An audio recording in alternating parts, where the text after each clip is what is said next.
The year was 1973. Elvis Presley, the undisputed king of rock and roll, stepped onto the stage wearing one of his iconic rhinestone-studded jumpsuits. The crowd of 30,000 fans roared with anticipation, unaware that they were about to witness not just a concert, but a moment that would go down in history. In the middle of the performance, something unexpected happened. Elvis's jumpsuit ripped open on stage. But instead of embarrassment, what followed made the arena explode with cheers, proving once again why Elvis wasn't just a singer, he was a legend. The stadium lights dimmed, and the restless hum of 30,000 people turned into a roar. Elvis stepped into the spotlight, his white jumpsuit glimmering under the stage lights like a crown of rhinestones. He held the microphone with the ease of a man who had conquered every stage he ever touched. The opening chords of C.C. Rider rang out, and Elvis's hips started to move in that unmistakable rhythm that had once scandalized television audiences, but now thrilled generations. Fans waved homemade banners. Women screamed his name, and the king looked alive in a way only the stage could make him. But this wasn't just any performance. There was an intensity in the air, a sense that something magical, or perhaps chaotic, was about to happen. The jumpsuit he wore, custom made for him, was tight-fitting, emphasizing his larger-than-life presence. Elvis had been performing energetically all night, and every step, every twist of his body made the rhinestones shimmer like fire. Halfway through a song, Elvis leaned forward dramatically, belting a note with such power that the crowd fell silent. For a second, as if holding its breath. Then it happened. A loud rip echoed through the microphone. At first, only those near the stage realized what had occurred, but within seconds, word spread across the stadium.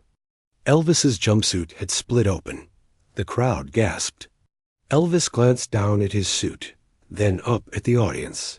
For a moment, the king of rock and roll was caught between laughter and shock. The crowd waited, hanging on his every move. Would he retreat? Backstage? Would he call for a costume change? Or would Elvis Presley, the man who turned mistakes into history, turn this accident into the highlight of the night? The answer came with a grin. Elvis didn't flinch. He didn't apologize. Instead, he laughed one of those deep, genuine laughs that fans rarely saw during his carefully polished performances. He leaned into the microphone, his eyes sparkling with mischief, and said, "Well, folks, I guess I just gave you a little more show than you paid for." The arena erupted. Laughter, cheers, and whistles shook the rafters. The king had taken what could have been a humiliating moment and turned it into pure Elvis magic. But he wasn't done. Instead of stepping off stage, Elvis struck a dramatic pose, holding the torn edges of his jumpsuit as if it were part of the act. Fans screamed even louder, some fainting in the front rows, overwhelmed by the mix of humor, charisma, and raw rock and roll energy. The band, quick to catch on, didn't stop playing. They rolled into Suspicious Minds, and Elvis sang with even more passion, sweat glistening on his forehead as he moved across the stage. The rip in his suit only seemed to make him more unstoppable, a symbol of rebellion and imperfection. Embraced, cameras flashed like fireworks, capturing every second.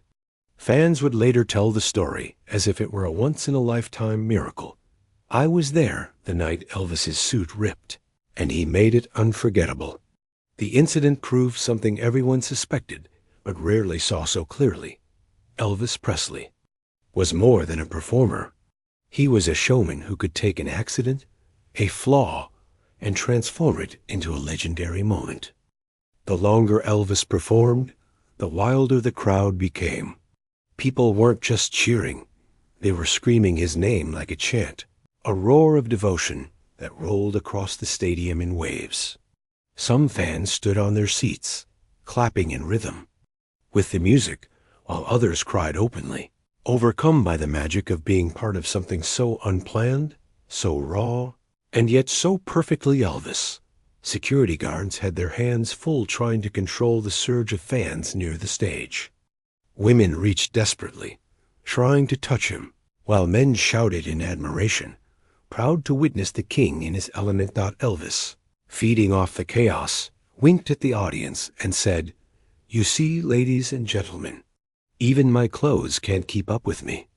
The crowd exploded again, their cheers echoing off the walls like thunder. By now, the rip in his jumpsuit wasn't an accident, it was a symbol. It represented the unfiltered, untamed energy of rock and roll. Elvis wasn't just a polished icon. He was a man who could sweat, laugh, stumble, and still rise higher than anyone else. As he launched into "Can't Help Falling in Love," thousands of fans sang along, their voices blending into a massive choir. It was no longer just a concert. It was a shared moment of history. As the night drew to a close, Elvis was visibly exhausted, his suit clinging to him, ripped but still glittering under the lights. Yet his energy didn't fade, it grew. He moved across the stage with renewed confidence, almost daring the suit to rip further. He ended with an American trilogy, his voice echoing with raw emotion. The crowd stood, 30,000 people waving their arms, crying, clapping, and singing along. By the final note, the stadium shook with the sound of unity, of love, of awe. When the music stopped, Elvis bowed deeply. The crowd refused to let him go, chanting his name, stomping their feet, and demanding more. Elvis straightened, adjusted his torn jumpsuit with a flourish, and said his famous words, "Thank you. Thank you very much." With that, he left the stage, leaving behind not just a performance, but a memory etched in the hearts of 30,000 people forever. That night, the newspapers the next day wouldn't just talk about the setlist. They would tell the story of the ripped jumpsuit, the king's humor, and how he turned a wardrobe malfunction into one of the greatest live moments in rock history. Elvis taught us that greatness isn't about being flawless. It's about embracing imperfection and turning it into magic. His ripped jumpsuit moment wasn't an accident. It was proof that legends are made when the unexpected happens. If you believe Elvis will always be the king, share this story and let the world remember why no one could ever match him.